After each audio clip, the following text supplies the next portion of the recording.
At ito na nga yung araw ng advanced training na ginawa namin sa Motor Glide Training Center sa Batangas. Sa pagkakataong ito, sinamahan ako ni Arnel ng Diskarte Pinoy TV. Sinimulan kami sa warm-up at saka sa familiarization sa position ng counterbalancing. Ang gamit niyang motor ay ang Triumph Tiger 1200. Ako naman ay Royal Enfield Himalayan 450. Stop and go, yung tamang foot positioning kapag nagpepreno ka. Pagbaba ng paa mo para maiwasan yung pagka-out of balance kapag nakahinto na yung motor. Mas mabigat kasi yung motor kapag nakahinto na siya. Tapos sa pagpapractice namin ng counterbalance, gumamit kami ng mas maraming cones and papasikip siya ng papasikip habang ginagawa namin yung mga exercises.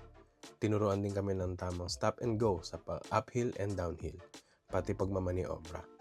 Tapos ito naman, nagpa-practice lang ako bago yung final assessment namin.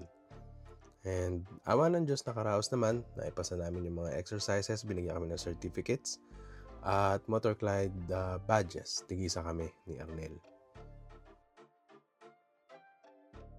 At yung sumunod na araw, pumunta na ako sa Honda Big Bikes Baliwag para ilabas yung aking Transalp XR 750.